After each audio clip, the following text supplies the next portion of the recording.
नौकरी और पेंशन से ही इतना ऊर्जा आ रहा है, वही खत्म हो गया ना, खेल खत्म है। बिजनेस में इंटरेस्ट नहीं है, बिजनेस करना नहीं है ना, खाली सबको नेतागिरी करना है। नहीं नहीं, ऐसा है ना, सॉल्यूशन सब हम ही बता देंगे तो दिमाग पे जोर नहीं डालेंगे ना। नहीं ना, बैठिए ना, गिना दिया तो उसका समाधान भी आप ही ढूंढेंगे। हम ये, अरे वो सुनो तो सही भाई, हम तो एक जगह बोल रहे थे, बोले इमरजेंसी बढ़िया था, 5 साल लगाना चाहिए था, दलितों को कोई नुकसान नहीं था, पट्टे पे जमीन मिल रहे थे, फ्री शिप मिल रहा था, बुला बुला के IIT में एडमिशन हो रहा था, कोई डर के मारे पीट नहीं रहा था। यहाँ दिल्ली में पूछ लीजिए, यहाँ बैठे हो जमीन मिला है कि नहीं मिला है, उत्तर प्रदेश में मिला है कि नहीं मिला है, पूछ लीजिए। शिक्षा और रोजगार हमारे समाज के लिए जीवन मरण का प्रश्न है। जिसका मिडिल क्लास नहीं होता है, जिसकी बुर्जुआजी नहीं होती है, जिसके प्रोफेशनल नहीं होते हैं, वो कभी सत्ता वत्ता नहीं चला सकता। हमारे लोग क्या समझते हैं, राजनीति का मतलब कि चुनाव में पहले जाना, पहले टिकट के लिए मारामारी करना, टिकट नहीं मिले तो एक दूसरे को हराने की कोशिश करना, अगर चुनाव हार गए तो फिर 5 साल जाके घर में सो जाना। मनुस्मृति क्या कहता है कि अछूतों के पास धन नहीं होना चाहिए, उसके बर्तन टूटे हुए बर्तन होने चाहिए मिट्टी के, उनके कपड़े जो है ना, डेड बॉडी के कपड़े, उनके कपड़े होने चाहिए। तो जिन जिन व्यक्तियों ने आपके घर में पैसा पहुंचाया, जिन जिन व्यक्तियों ने पेंशन पहुंचाया, फ्री शिप दिया, एजुकेशन दिया, स्कॉलरशिप दिया, उन सबको आप लोगों ने गालियां दी हैं भर भर के। हमारे जितने दलित नेता हैं, प्रत्यक्ष या परोक्ष रूप से बाबा साहब का नाम लेते हैं और हिंदू राष्ट्र की पालकी ढो रहे हैं। सब बैठे हुए हैं, सत्ता आ भी गई। और उत्तर प्रदेश देश नहीं है, पहले सुन लीजिए, उत्तर प्रदेश सिर्फ देश नहीं है। अभी चर्चा चल रही थी कि 4 बार सरकार बनी, अच्छी बात है, 3 बार क्यों नहीं बोलते कि RSS BJP की मदद से बनी, ये भी कहना चाहिए। दिल्ली में ही चमार जाटव आपस में वो भी खटपट है। मैं सही कह रहा हूं, गलत कह रहा हूं है? तो आप सामाजिक परिवर्तन करने चले, आधा महिला गायब है, जो नौजवान गायब है, और आपस में ही उपजातियों में आप मुठभेड़ कर रहे हैं। इससे कुछ हासिल होने वाला है, ये मुझे बताइए। मैं आजकल बहुजन और सर्वजन कुछ नहीं बोलता हूं, दलित पे बात करता हूं। जिसको अच्छा लगे ले लो, नहीं अच्छा लगे छोड़ दो।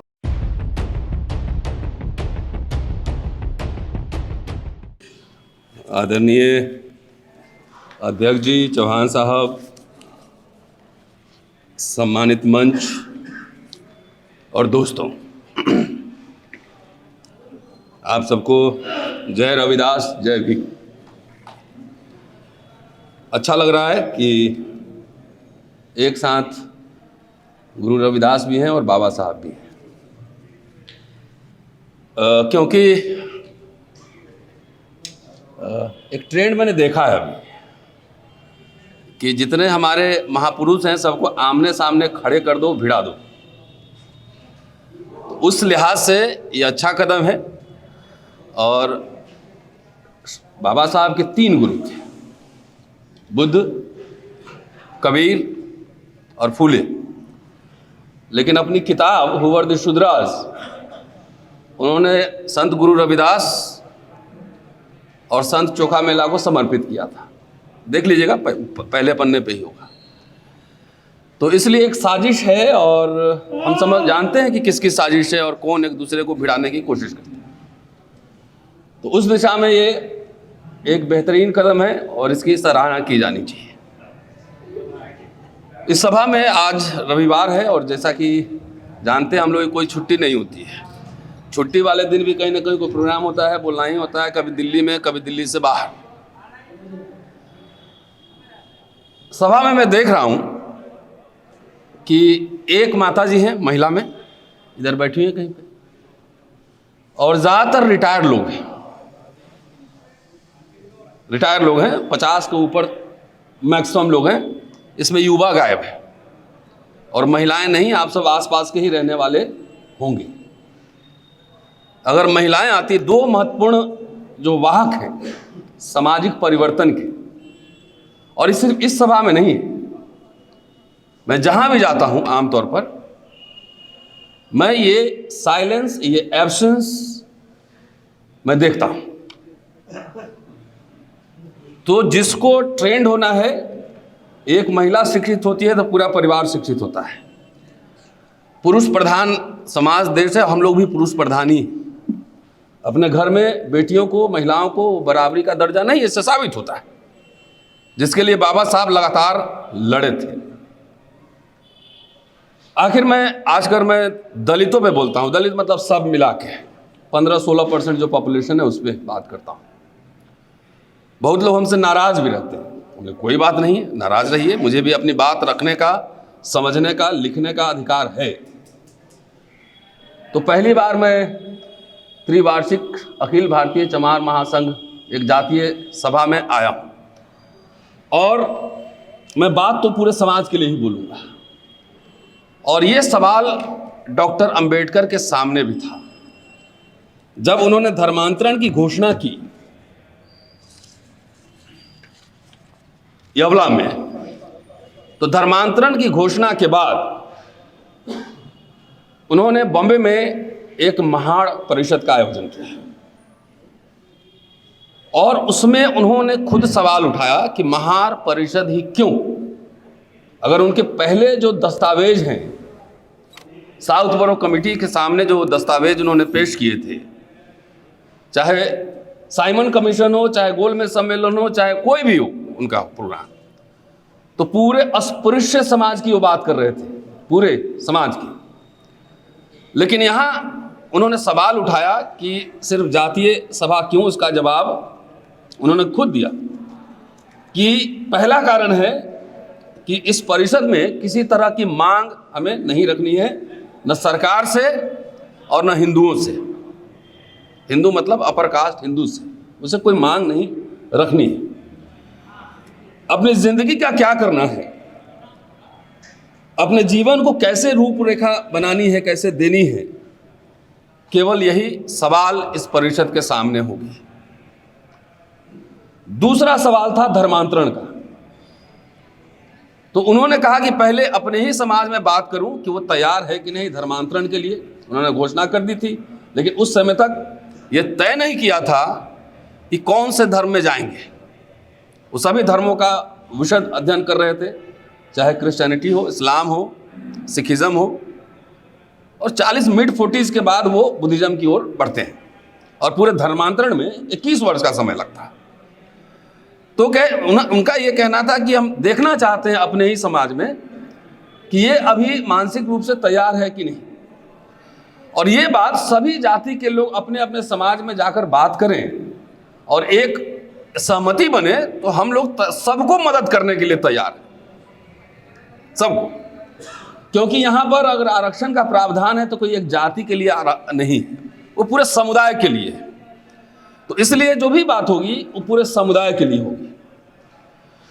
दूसरी बात, जाति है तो जाति सभाएं बनेंगी ही बनेंगी, और उसमें कोई अचरज की बात नहीं है। लेकिन आखिर क्यों?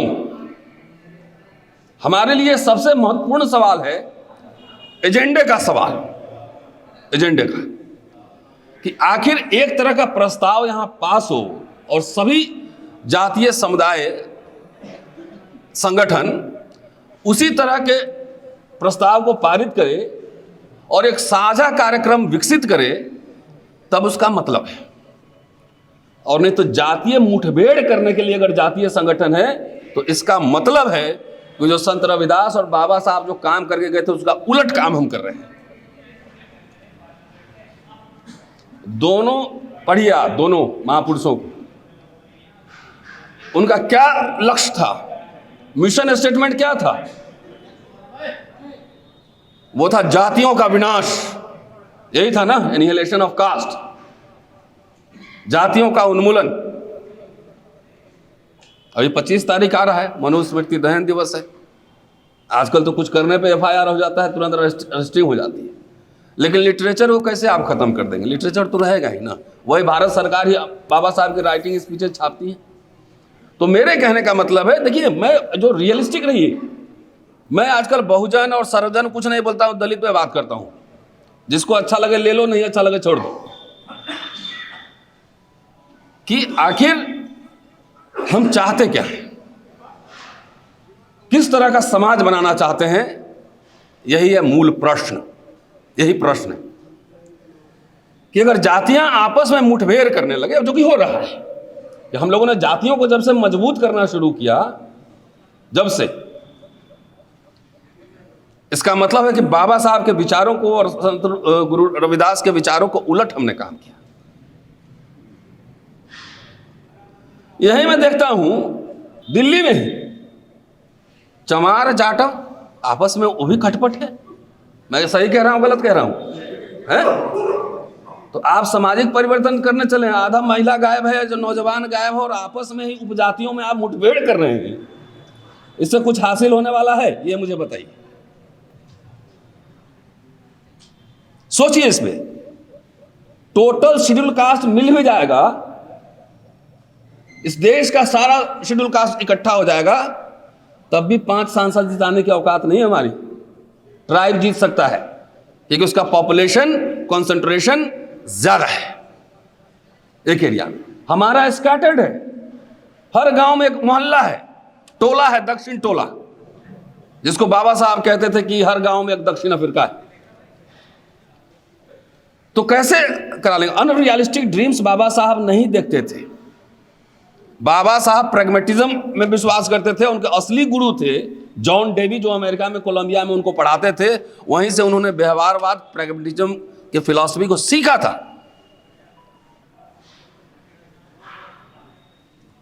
वहीं से सीखा था।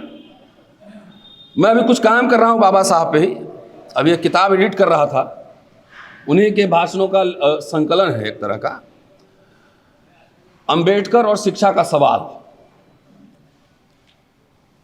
मैं जहां भी जाता हूं, खास तौर से दलितों की मीटिंग में या पिछड़ों की मीटिंग में, सबसे महत्वपूर्ण जो सवाल उठता है, सत्ता।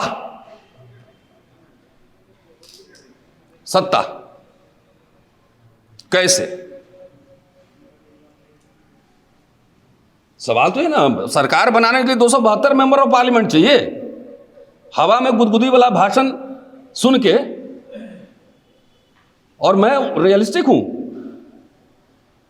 सत्ता कैसे मिलेगी? अब मिल भी जाएगी तो चलाएंगे कैसे? चलाने के लिए एक्सपर्ट्स चाहिए ना। बैठे हुए इधर चौहान साहब, नहीं चाहिए एक्सपर्ट्स, अटॉर्नी जनरल चाहिए। आप कह रहे हैं, बाबा साहब ने ही कहा है कि राजनीति बचा हुआ अनाज है, असल काम सोशल कल्चरल ट्रांसफॉर्मेशन है। और हमारे लोग क्या समझते हैं, राजनीति का मतलब कि चुनाव में पहले जाना, पहले टिकट के लिए मारामारी करना, टिकट नहीं मिले तो एक दूसरे को हराने की कोशिश करना, अगर चुनाव हार गए तो फिर 5 साल जाके घर में सो जाना। यही राजनीति है। लेकिन ये राजनीति नहीं है। पढ़िए, बाबा साहब ही लिख रहे हैं कि उन्होंने पूरा पॉलिटिकल ट्रेनिंग कॉलेज एस्टैब्लिश करने की योजना बनाई थी, पूरा सिलेबस बनाया था कि हाउस में हमारे जो रिप्रेजेंटेटिव आए उनको इतिहास का, पॉलिटिकल साइंस का, इकोनॉमिक्स का ज्ञान होना चाहिए, उसको अच्छा वक्ता होना चाहिए, अच्छा ओरेटर होना चाहिए। नहीं तो हम लोग सब रिटायरमेंट के बाद थोड़ा तैयारी करते हैं, अब चुनाव भी लड़ लिया जाए। चुनाव खाली विधायक बनना और सांसद बनना है तो जाइए ना, 131 सांसद तो बैठे ही हुए हैं, यहाँ पर हजारों विधायक तो बैठे ही हुए हैं, तो क्या हो गया उससे? सब बैठे हुए हैं, सत्ता आ भी गई। और उत्तर प्रदेश देश नहीं है, पहले सुन लीजिए, उत्तर प्रदेश सिर्फ देश नहीं है। अभी चर्चा चल रही थी कि 4 बार सरकार बनी, अच्छी बात है। 3 बार क्यों नहीं बोलते कि आरएसएस बीजेपी की मदद से बनी? ये भी कहना चाहिए, ये भी कहना चाहिए ना कि 3 बार बनी है आरएसएस बीजेपी की मदद से, और 1 बार बनी है कि हाथी नहीं गणेश या ब्रह्मा विष्णु महेश है तब बनी है सरकारी। कहने में क्या शर्म आता है? बाबा साहब का शेड्यूल कास्ट मैनिफेस्टो उठा के पढ़िए, पढ़िए, साफ साफ लिखा हुआ है, ये आरएसएस और हिंदू महासभा जैसे प्रतिक्रियावादी संगठनों के साथ हमारा कोई समझौता नहीं होगा।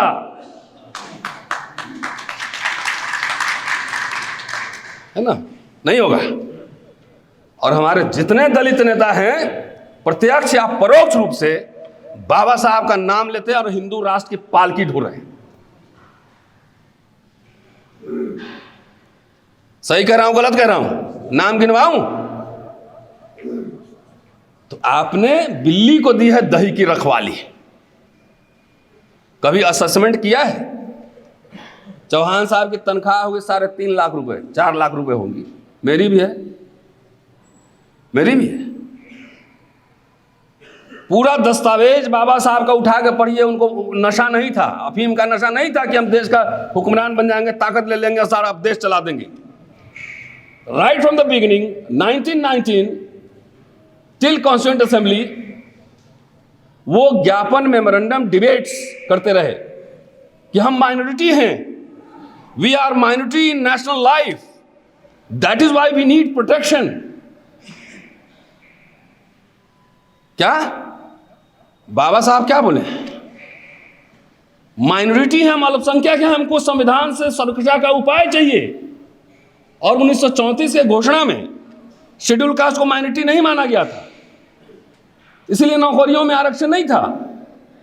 जब संविधान सभा में पूरे डिबेट्स हुए हैं, अभी कास्ट सेंसस होने वाला, कास्ट सेंसस का क्या फायदा होगा, क्या नुकसान होगा, असेसमेंट तो होगा बाद में कि कौन कौन जातियां जो है एक दूसरे से मुठभेड़ करेंगी।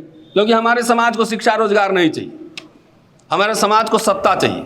उसके जाति का एक नेता एमएलए एमपी देखना चाहता है, बाकी जो नौकरी से कोट टाई पैंट पहन के बैठा हुआ है उसी को नशा है सत्ता का। सत्ता का मतलब संसद और विधानसभा नहीं होता है, सत्ता का मतलब विभिन्न केंद्र होते हैं, इंटेलेक्चुअल लीडरशिप होता है तो आपका पिछड़ा प्रधानमंत्री, ट्राइबल राष्ट्रपति है, तो लॉ मिनिस्टर, तो डंडे क्यों पड़ रहे हैं? कहीं सुनवाई है थाने में? यहां होगा सीआईडी आई वाला कोई बैठा होगा, रिपोर्ट करेगा जाके, कहीं सुनवाई है, कहीं एफआईआर दर्ज है कहीं किसी? और आप कुछ बोलिए तो 1 मिनट में एफआईआर दर्ज हो जाएगा। रिपीटेडली एक ही बात समझाने की कोशिश कर रहा हूं। 131 सांसद ही है, जनरल में एक आध जीतेगा तो जीतेगा। लिमिटेड विधायक नौकरियां तो लाखों लाख नौकरियां थी, नौकरी पे आपने बहस नहीं की। और जो जो नौकरी दिया आपको, जो जो घर में पैसा पहुंचाया, मनुस्मृति क्या कहता है कि अछूतों के पास धन नहीं होना चाहिए, उसके बर्तन टूटे हुए बर्तन होने चाहिए मिट्टी के, उनके कपड़े जो है ना डेड बॉडी के कपड़े, उनके कपड़े होने चाहिए। तो जिन जिन व्यक्तियों ने आपके घर में पैसा पहुंचाया, जिन जिन व्यक्तियों ने पेंशन पहुंचाया, फ्री शिप दिया, एजुकेशन दिया, स्कॉलरशिप दिया, उन सब को आप लोगों ने गालियां दी हैं भर भर के। दलाल हो गया, कोई चमचा हो गया, कोई दलाल हो गया। आप किसके चमचे थे? पहला जनरेशन नौकरी किए होंगे, टूटा हुआ घर रहा हो, जाके पहले बाबूजी का पैंट शर्ट खरीदे होंगे, घर बनाए होंगे, पक्के मकान। 1950 के पहले कौन सी जमींदारी थी आपकी? कौन से राजे महाराजा थे आप? कौन से बैंकर थे आप? पूरा दलित मिडिल क्लास का फॉर्मेशन हुआ है फ्री शिप से, स्कॉलरशिप से और नौकरियों से हुआ है। नौकरियों से हुआ है। मेरे हाथ में एक किताब है, ये बाबू जगजीवन राम, ये क्या थे? ये दलाल थे नहीं? बोलिए ना।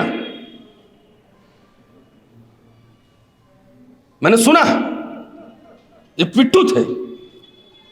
इस समाज को शर्म से डूब जाना चाहिए। जो आदमी 1983 में अम्बेडकर जयंती में जो भाषण दे रहा है मद्रास में, उसके भाषण के कुछ अंश में आपको सुनाना चाहता हूं। एक पैराग्राफ।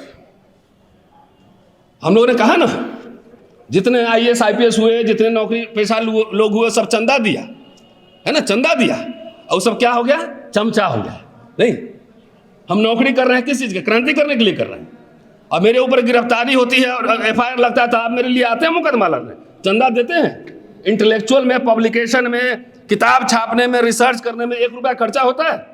गुदगुदी वाला भाषण दे देंगे अभी, कि चलिए साहब टिकट दिलवाते हैं आपको, 1 करोड़ रुपया लेकर आ जाएगा तुरंत, 1 करोड़। तो इसलिए समझ गया ना ये रूलिंग क्लास कि ये सब पागल हो चुका है, इसको खाली सत्ता चाहिए। तो सत्ता के नशे में डुबा दिया, व्यवस्था खराब कर दिया। व्यवस्था थी शिक्षा, रोजगार। 5 साल रहिएगा एमएलए एमपी, एक नौकरी मिलती है तो 40 साल नौकरी करता है। अगर 20-22 साल में नौकरी में 40 बरस वो अपना घर भी चलाता है, अपने चाचा भतीजा के भी मदद करता है, आपको चंदा भी देता है, वही नौकरी पेशावर है ना, वही नौकरी पेशावर। वो भाषण में कह रहे हैं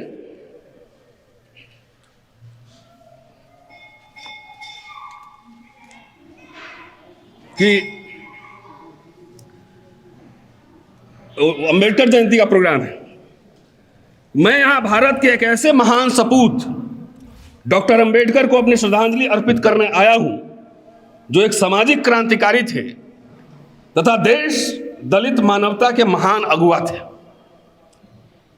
डॉक्टर अंबेडकर ने इस देश में मौलिक सामाजिक परिवर्तन के लिए कार्य किया।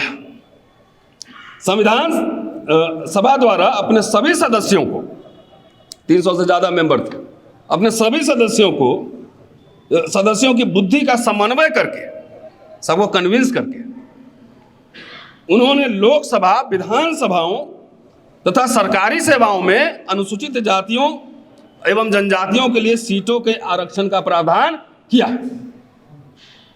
दुर्भाग्य, डॉक्टर अंबेडकर इस सभा के ड्राफ्टिंग कमेटी के अध्यक्ष थे। दुर्भाग्य से डॉक्टर अंबेडकर दिसंबर 1956 में दिवंगत हो गए। आरक्षण की संपूर्ण कार्यविधि एवं संरचना बाकी थी। मैंने यथाशक्ति उस संरचना को पूरा करने का प्रयास किया। 1957 में मैंने रेल सेवाओं में पदोन्नति के लिए, प्रमोशन के लिए SC ST के लिए आरक्षण की व्यवस्था प्रारंभ करने का आदेश जारी किया। ऑफिस ऑर्डर, कैबिनेट डिसीजन नहीं था। इस पर सवर्ण मुलाजिमों द्वारा मद्रास उच्च न्यायालय में मुकदमा चलाया गया और वह आदेश निरस्त कर दिया गया। तब यह केस उच्चतम न्यायालय में लाया गया, जहां मैं विजयी रहा। उच्चतम न्यायालय में मेरे उस आदेश की पुष्टि की। मैं आपको बता दूं कि पदोन्नति, प्रमोशन में अनुसूचित जाति जनजाति के आरक्षण मैंने मंत्रिमंडल की सलाह लिए बगैर प्रारंभ किया था। यह घटना डॉक्टर अंबेडकर की मृत्यु के 1 साल बाद की है। उसके बाद अन्य विभागों की सरकारी नौकरियों की पदोन्नति में अनुसूचित जाति जनजाति के सामान्य आरक्षण का प्रश्न मैंने मंत्रिमंडल के सामने रखा। मैं वहां भी सफल रहा।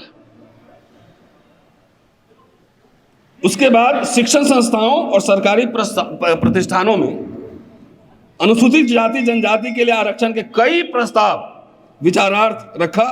जितने भी प्रस्ताव हमने रखे उसका विरोध हुआ, फिर भी मुझे सफलता मिली। आज इन सभी क्षेत्रों में आरक्षण की व्यवस्था है और विरोध अब भी जारी है। ये किताब है। और राजनीति बहुत गंभीर काम है। राजनीति सिर्फ चुनाव लड़ना नहीं होता है, एमएलए एमपी बनना नहीं होता है। ये बहुत ही सीरियस काम है। बाबा साहब कोई तोप लेके नहीं गए थे वहां पे, आर्गुमेंट करने गए थे। आर्गुमेंट से जीता सब कुछ। उन्होंने खुद ही कहा कि हमने 3 तरह के आंदोलन चलाए: पृथक निर्वाचन क्षेत्र, विधानमंडलों में आरक्षण और नौकरियों में आरक्षण। इसमें से एक चीज नहीं मिला मुझे। क्या? पृथक निर्वाचन मंडल। लेकिन 2 चीज हमें मिला: सरकारी नौकरियों में आरक्षण और विधानमंडल में आरक्षण।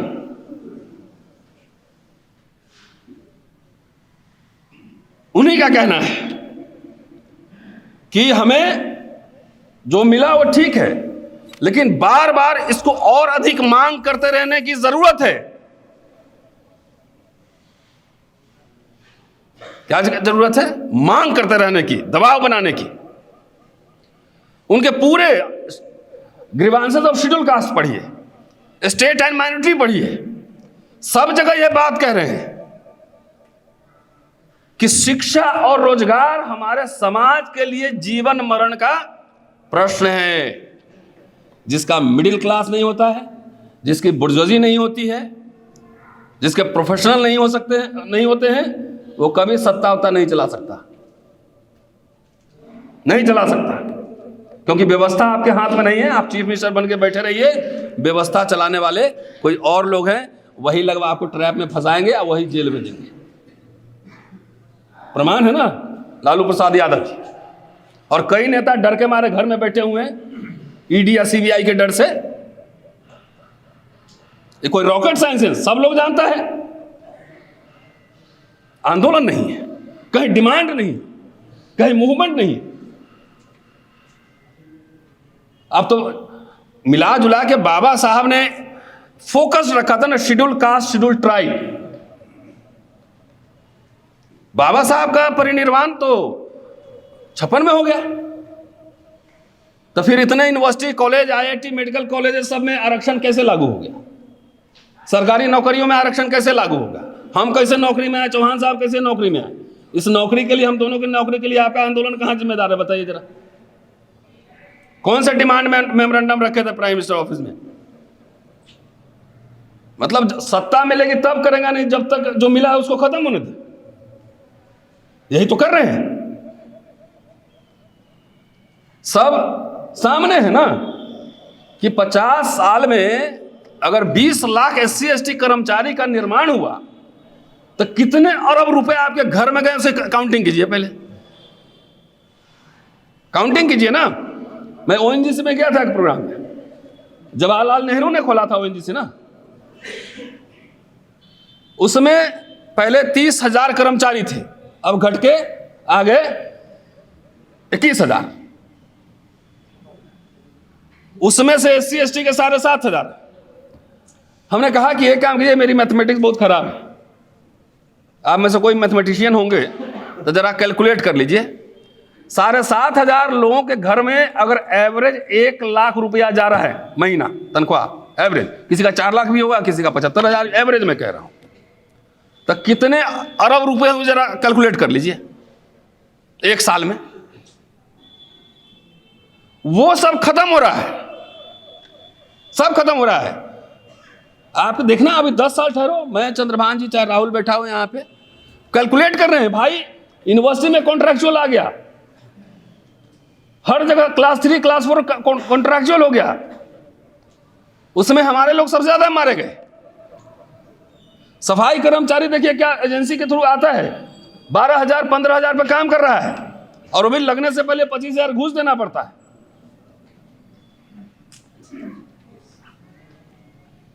तो जो एजेंडा था मनुस्मृति का कि दलितों के पास धन नहीं होना चाहिए, जेवर नहीं होना चाहिए, आप में से बहुत के बच्चे अभी तैयारी कर रहे होंगे, वैकेंसी कुछ निकलती है नहीं निकलती है। रेलवे इतना बड़ा एम्प्लॉयर था, बाबू जगजीवन राम ने लाखों नौकरियां रेलवे में लगवाई, लाखों। अब नीचे से खत्म हो गया सब, क्या जी? उस पर कोई चर्चा नहीं, हुक्मरान बन लेंगे तब रेल खरीद लेंगे, नहीं तब तक बिकने दो। ये ड्रीम न बाबा साहब का था, न बाबू जगजीवन राम का था। धीरे धीरे कुछ था ही नहीं। दलितों के पास कोई बैंक थे, बैंक का नेशनलाइजेशन हुआ तो उसका लाभ आपको नहीं मिला। जनरल मैनेजर बन रहे हैं बैंक में, हैं? लोन पे फ्लैट ले रहे हैं, लग्जरी गाड़ी खरीद रहे हैं।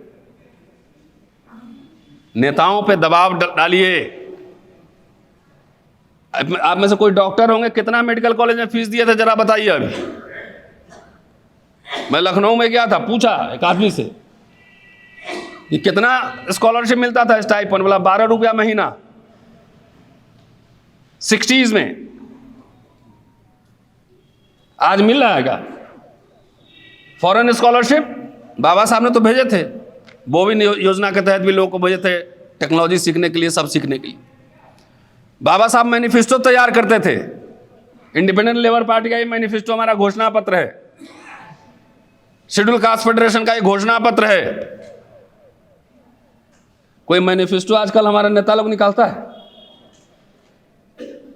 सबसे बड़ी जो लड़ाई हम लड़ रहे हैं, देखिए रोस्टर का आंदोलन हम लोगों ने चलाया था विश्वविद्यालय में, आपको याद होगा 200 पॉइंट रोस्टर सिस्टम।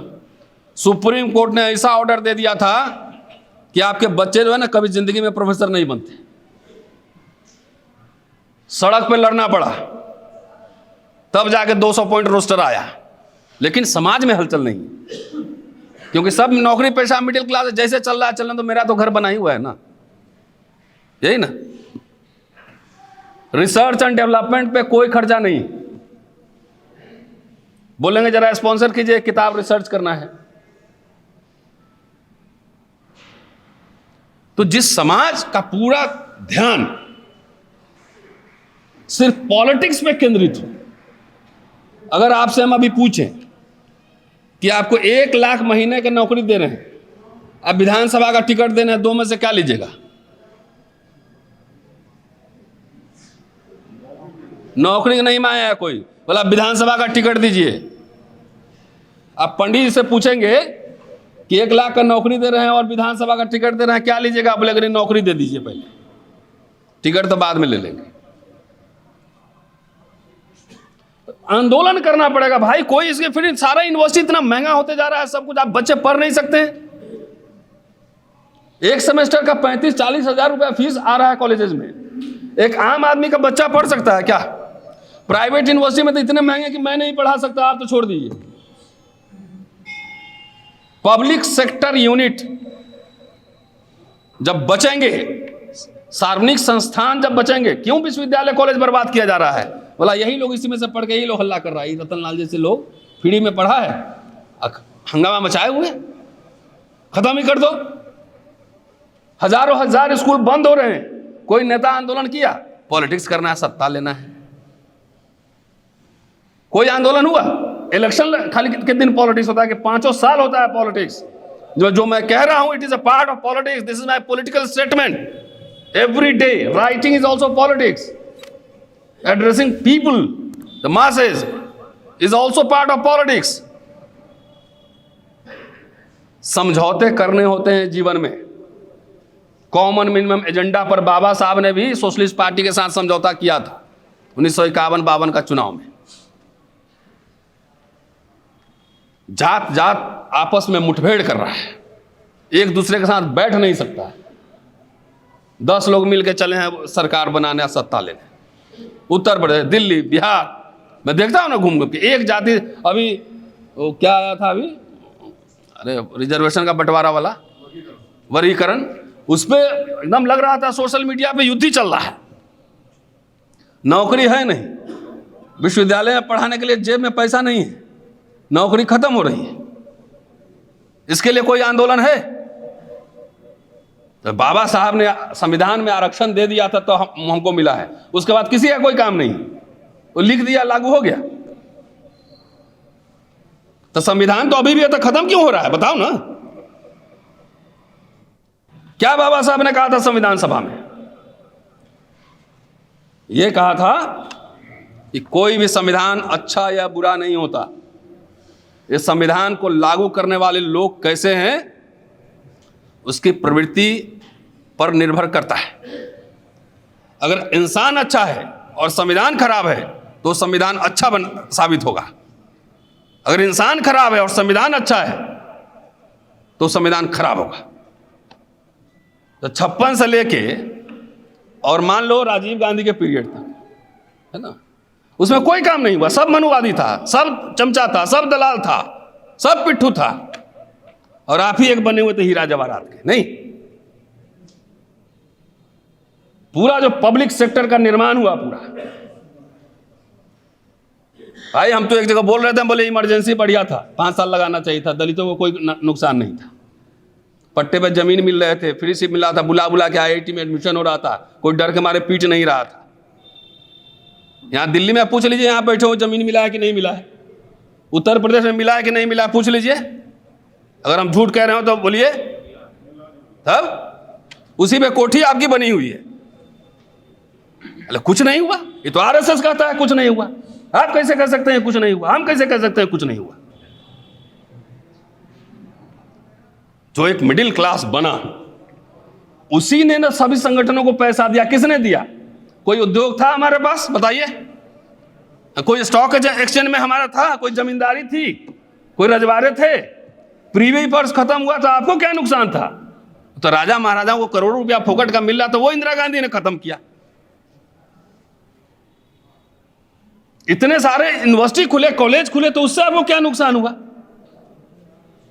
तो नहीं, एक सांस में सारे जवाहरलाल नेहरू और अटल बिहारी वाजपेयी सब एक ही कैटेगरी है। नहीं, जरा सोचो, नेहरू कहां? लंदन में पढ़ा हुआ आदमी, कैम्ब्रिज का, एक सोशलिस्ट डेमोक्रेट लेखक।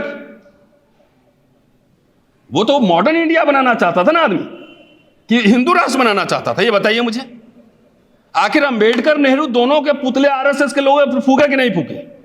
उनके खिलाफ लेख लिखे कि नहीं लिखे? तो ऐसा हमारा नेता सब प्रोजेक्शन किया जैसे बाबू जगजीवन राम, अंबेडकर, नेहरू सब कैबिनेट में जाके मारपीट करते थे, नहीं, एक दूसरे को गाली देते थे। अरे वो जब बाबू जगजीवन राम पहले मिनिस्टर बने तो डॉक्टर अंबेडकर ने बधाई दी उनको, उनमें कभी झगड़ा नहीं था। नेहरू से मतभेद थे, लेकिन सैद्धांतिक फंडामेंटल मतभेद थे,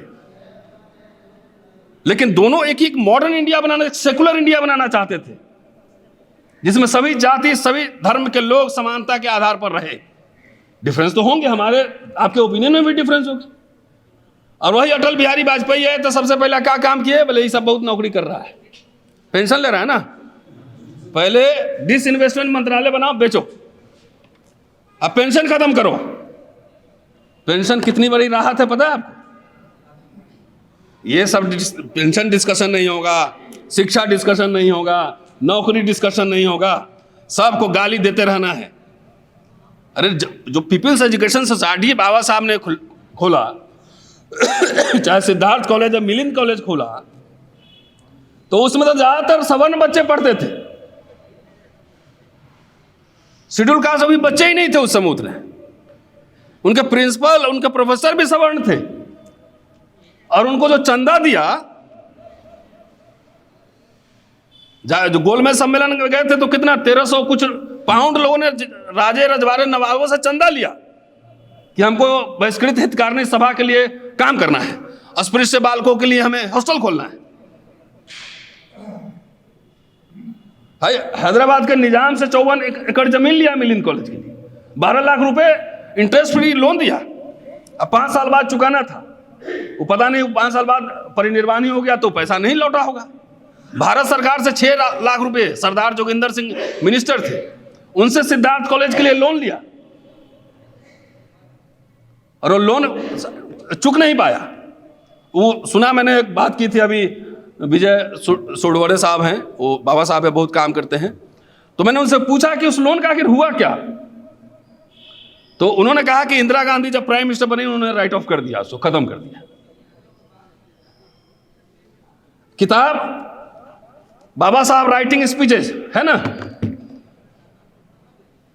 बाबा साहब को भारत रत्न नहीं दिया, ये नहीं दिया, वो किताब में ना है बाबा साहब, यार काहे के लिए नहीं समझ रहे, विचारों में है। उनकी किताब छापी भारत सरकार, महाराष्ट्र सरकार ने, हमने कभी थैंक यू बोला? किसी को थैंक यू नहीं बोलते हम, किसी को नहीं, सब दुश्मन है, सब मनवादी है, सब दलाल है, सब पिट्टू है, यही समझ है। जरा गौर से सोचिए, 400 रुपया साल का फीस देके हम पढ़ा रहे हैं, 28 साल से पढ़ा रहे हैं। मुझे क्या है, हम भी घर में आराम से रहते तो मेरे ऊपर केस नहीं होता, मेरा प्रमोशन नहीं रुकता, हम भी विदेश घूमते रहते, क्या दिक्कत है? तो किसके लिए इतना सब पंगा ले रहे हैं? क्योंकि मैं देख रहा हूं कि मेरे आंख के सामने ये सब बर्बाद हो रहा है, और 10 साल के अंदर आप लोग जैसे ही रिटायर करेंगे, ये मिडिल क्लास, दलित मिडिल क्लास खत्म, कैशलेस दलित मिडिल क्लास बन जाएगा, पैसे नहीं रहेंगे, भेज देगा गांव में, एकदम नेचर के पास रहिए, थोड़ा सा जो शुगर फैट वैट बढ़ गया सब खेत में काम करके ठीक हो जाएगा। नौकरी से जो है ना, नौकरी और पेंशन से ही इतना ऊर्जा आ रहा है, वही खत्म हो गया ना, खेल खत्म है। बिजनेस में इंटरेस्ट नहीं है, बिजनेस करना नहीं है ना, खाली सबको नेतागिरी करना है, पत्रकार बनना नहीं है, बढ़िया वकील बनना नहीं है, सीए बनना नहीं है, ठेकेदारी लेना नहीं है, है ना, ठेका नहीं लेना है, तो खाली नौकरी और पॉलिटिक्स। तो नौकरी खत्म, बाबा साहब जो बोले थे उसके उलट काम हो गया। राजनीतिक आरक्षण जारी रहेगा, लेकिन जो असली आरक्षण है एजुकेशन और नौकरी का, वो आरक्षण खत्म हो जाएगा। इसलिए पूरा समाज का जो है ना स्नायु तंत्र, नर्वस सिस्टम ब्रेक डाउन। हमारी वेदना ये है कि आने वाली पीढ़ी, हम 10 साल भी इतिहास पढ़ाते हैं ना, तो जितना पीछे देखते हैं उतना आगे भी देखते हैं। नहीं आ रही नौकरियां, कहां आ रही बताओ। 89 में मुझे याद है, मैं स्टूडेंट था उस समय, स्पेशल रिक्रूटमेंट ड्राइव निकला था कि नहीं निकला था? आप में से बैठे हुए बहुत सारे लोग 3-3 ये नौकरी छोड़ के वो कर रहे हैं, वो नौकरी छोड़ के वो कर रहे हैं, था कि नहीं था? है? अब संविधान तो रखा हुआ है, कुछ दिन में जाकर दीवार पे टांग दीजिएगा संविधान, आरक्षण, सब कुछ बोला हुआ करता था। संविधान खत्म करने का मतलब क्या है? उसे खत्म करने की घोषणा नहीं होगी, उसके प्रावधान धीरे धीरे इररिलेवेंट कर दिए जाएंगे, खेल खत्म। बाबा साहब ने कहा है ना कि भाई कानून के नजर में समानता एक बात है, प्रशासन की नजर में समानता दूसरी बात है। कानून में तो सब सिटीजन हैं, लेकिन थाने में सब बराबर हैं कि नहीं बराबर, ये बात है। डीएम के सामने सब बराबर हैं कि नहीं बराबर है, एक बात है। सेक्रेटरी के सामने बराबर है कि नहीं, दूसरी बात है। तो बस आपको खाली संवैधानिक प्रावधान को लागू नहीं करना है, खेल खत्म हो गया, खत्म। लो, आपको क्या लग रहा है किसी दिन घोषणा होगी कि यह हिंदू राष्ट्र है और आज से हिंदू नहीं, वो ऑलरेडी चल रहा है। अब मनरेगा की जगह जी राम जी आ गया, हमारे दलित नेता का कहीं से कोई रिएक्शन आया? गांधी के बड़े क्रिटिक थे बाबा साहब, लेकिन दोनों एक पॉइंट पे मिलते भी थे, ऐसा नहीं है, एक पॉइंट पर मिलते भी थे। पूना पैक्ट होने के बाद 10 साल तक पूना पैक्ट का सेलिब्रेशन किया बाबा साहब ने, जाकर राइटिंग स्पेस देख लीजिए, उसी में लिखा हुआ है कि चलो कुछ अब सांस ले सकते हैं। स्कूल शिक्षा, यूनिवर्सिटी शिक्षा, 2 बड़े कॉलेज खोले, सोसाइटी खोला, हमारे नेता कॉलेज यूनिवर्सिटी कुछ नहीं है, ये सब छोड़। तो साहब टाई सूट पहने हुए, ये नौकरी से ही पहने हुए, बच्चे पढ़ा भी रहे होंगे। मैं भी बेटा को विदेश में पढ़ा रहा हूं, बेटी को भी भेजूंगा, वो नौकरी से ही है। एक प्रदेश में लाखों लाख नौकरियां हो, 10 लाख नौकरी होगी तो हमें भी तो 1.5 लाख मिलेगा, लेकिन ये हमारे डिबेट में नहीं है, ये दुर्भाग्य है। इसलिए मैं कई बार कहता हूं, अपनी बात खत्म करता हूं कि नहीं, ऐसा है ना, सॉल्यूशन सब हम ही बता देंगे तो दिमाग पे जोर नहीं डालेंगे ना। नहीं, बैठिए ना, गिना दिया तो उसका समाधान भी आप ही ढूंढेंगे। हम ये, अरे वो सुनो तो सही, 1 मिनट बैठो ना भाई, जाके नेताओं को बोलो मैनिफेस्टो तैयार करो, सड़क पे उतरो, लड़ो कि हमारी नौकरियां खत्म क्यों हो रही है। ये है सॉल्यूशन, ये सॉल्यूशन है। वोट के दिन खाली मत आओ, रोड जाम करेगा कौन, सड़क पे धरना करेगा कौन, रामलीला ग्राउंड कौन भरेगा? हम भरेंगे, ये मेरा काम है।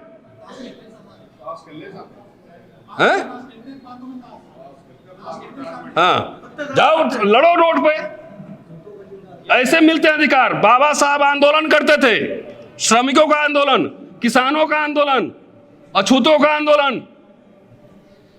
हम लोग अगर रोस्टर की लड़ाई जीती तो आंदोलन से जीती। भारत बंद, जाके सोशल मीडिया पर टाइप करिए 5 मार्च 2019 टाइप कीजिए, हैं? किसानों ने अपनी जीती तो वहां सड़क पर लड़ के जीती उससे। एसी में रहना बुरी बात नहीं है, खून के और विचारों के उबाल में ठंडाई आ जाना बुरी बात है। नेता समझता है कि सोशल एक्टिविस्ट लड़ाई लड़े, वो जागरूक करे समाज को, और हम इलेक्शन के दिन जाके फसल काटे। नेता भी बर्बाद होंगे, क्योंकि सब सीबीआई ईडी के जाल में फंसा हुआ है। इसीलिए नहीं लड़ रहा आपका नेता, और नहीं लड़ रहा है तो नया नेता बनाइए। नेता खाली चुनावी नेता नहीं, आंदोलनकारी नेता बनाइए। यह है सॉल्यूशन। अधिकार और सम्मान भीख में नहीं मिलते हैं कभी भी, उसके लिए लड़ना पड़ता है। फ्री का मिल गया इसलिए उसका इंपॉर्टेंस नहीं, अगर बाबा साहब नहीं होता कुछ नहीं मिलता। वो आर्गुमेंट किए, संविधान सभा में बहस किए, कन्विंस किए लोगों को, भाई ऐतिहासिक रूप से ये दबाए हुए लोग हैं, इनको प्रोटेक्शन चाहिए, तब जाके मिला है। आप में से कौन लड़ा है नॉर्थ इंडिया से? बाबू जगजीवन राम उसको लागू करवाए तो उसको भी गाली है, उसको भी गाली। आपने कौन सी यूनिवर्सिटी खोली ये बताइए जरा सा, कौन सा आपने स्कूल खोले? अंबेडकर नवोदय विद्यालय 10 खोल दिए रहते। इंग्लिश मीडियम एजुकेशन, कौन से बच्चों को विदेश पढ़ाने के लिए आपने फंडिंग की है?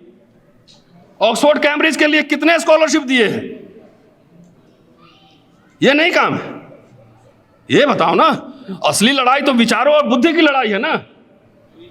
आप इतने महाराष्ट्र गवर्नमेंट जब भेज सकती है 75 बच्चों को विदेश पढ़ने के लिए, तो बाकी सरकारें क्यों नहीं भेज सकती? इसके लिए मैनिफेस्टो है, घोषणा पत्र है, कोई डिमांड है, कोई आंदोलन है। सॉल्यूशन रेडी में have a KitKat, have a break, have a KitKat नहीं होता है ना कि 2 मिनट्स मैगी, ऐसे थोड़ी सॉल्यूशन होता है। समाज लंबी लंबी लड़ाइयां लड़नी पड़ती है। बाबा साहब जो प्रोविजन करके गए 1919 से लगे हुए थे इस काम में, एक दिन में थोड़े हुआ है। 1919 से लगे जाके 50 में जब संविधान बना तब उसमें लागू हुआ। कितने बरस हुए? 31 वर्ष का संघर्ष है। और अपने लिए नहीं, वो तो कर्जदार, जब परिनिर्वाण हुआ तो कर्जदार थे। वो लोगों से चंदा मांगते थे, संस्थाएं खोलने के लिए, अखबार निकालने के लिए, स्कूल खोलने के लिए, हॉस्टल खोलने के लिए चंदा मांग मांग के खोलते थे वो। और हमारे नेता कहते हैं आए हो मिलने, इधर इधर पहले पैकेट रख दो। ये है पूरा कल्चर का ट्रांसफॉर्मेशन, बदलाव। संघर्ष नहीं करेंगे, बिना संघर्ष से कुछ नहीं, खत्म हो जाएगा, ठहर जाओ। और जो नौकरी भी कर रहे हैं, चौहान साहब बैठे हुए हैं, साहब इधर बैठे हुए हैं, मैं दावे के साथ कह सकता हूं, दावे के साथ, नौकरी मिलना आसान है। और आप सब में से जितने लोगों ने नौकरी की है, आप मुझे ये बता दो, आत्मसम्मान और स्वाभिमान के साथ क्या आप रिटायर हो गए? जाने के बाद भी लड़ना पड़ता है वहां पे हर दिन, और नहीं तो सरेंडर करके रहो। ये है, समझौता करना होता है, दबाता है। वहां भी सेक्रेटरी है तो ऊपर कैबिनेट सेक्रेटरी दबाता है। हम जानते हैं, बहुत सारे IAS IPS सबको जानते हैं। कोई हिम्मत से काम कर लेगा क्या? स्वाभिमान के साथ अड़ के तुरंत बस संटिंग में डालो इसको। ये हाल है। तो मेरा यही कहना है कि भाई असली नेतृत्व जो है ना, वो विद्या से आता है। कबीर, रविदास, फूले, बाबा साहब, सबके फिलॉसफी को जोड़िए। सब में एक कॉमन चीज है, चाहे बुद्धा, वो चीज है ज्ञान। अपदीपो भव, अपना दीपक स्वयं बनो। उसको बाबा साहब ने भी स्वीकार किया, इसलिए बुद्धिज्म में भी चेंज किया उन्होंने अपने समय के हिसाब से। यहां हमारे राजनीति में आजकल भक्ति काल है, भगत बन के रहो, बुद्धि का इस्तेमाल मत करो।